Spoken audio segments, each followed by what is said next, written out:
દર્શક મિત્રો, AGS news મીડિયામાં હું જલ્પા જેઠવા આપનું હાર્દિક સ્વાગત કરું છું.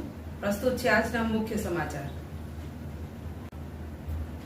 ઉત્તર પૂર્વ ઈરાનમાં થયેલા હેલિકોપ્ટર ક્રેશમાં ઈરાનના પ્રેસિડેન્ટ ઇબ્રાહિમ રઈસીનું મોત. તહેરાનના કાતિલ તરીકે ઓળખાતા રઈસી ઈરાન-ઇરાક યુદ્ધ વખતે હત્યાકાંડ માટે કુખ્યાત છે. તેલંગાણા સરકારનો મધ્યમ વર્ગના નાગરિકોના તરફેણમાં ચુકાદો. લાવશે સ્કૂલ શિક્ષણ ફી પર લગામ. 2025-26 શૈક્ષણિક વર્ષ દરમિયાન કાયદો અમલમાં. સેલ્ફ ફાઇનાન્સ સ્કૂલો કોલેજોમાં ચર્ચાનો વિષય. ભાવનગર શહેરમાં હવે જાહેર રોડ ઉપર કે ગલી સીસીટીવી કેમેરા વગરની રહેશે નહીં.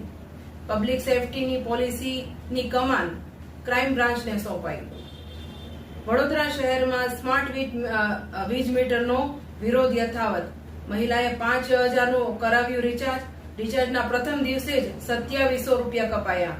મધ્યમ વર્ગને ગરીબી રેખા નીચે લાવવાનો સરકારનો નુસ્ખો. બીએસએફ એટલે કે બોર્ડર સિક્યુરિટી ફોર્સની ભરતી જાહેર. 141 જગ્યા માટે લેવાશે એક્ઝામ. ભાવનગર રેલવે વર્કશોપમાં અસુવિધાના મામલે ઇન્સ્પેક્શન કરાવવા કર્મચારીઓની માંગ. ભાવનગર ગરમીનું પ્રમાણ વધ્યું. 42 ડિગ્રી તાપમાન.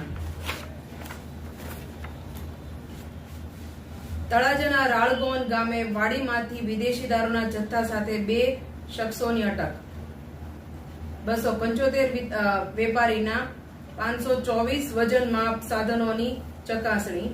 જિલ્લા તોલ માપ વિભાગને ₹3 લાખની આવક. ગુજરાતમાંથી ઉપડતી મેમુ ટ્રેન 14 દિવસ માટે રદ. તળાજામાંથી ઘઉં અને ચોખાનો બિનહિસાબી જથ્થો ઝડપાયો.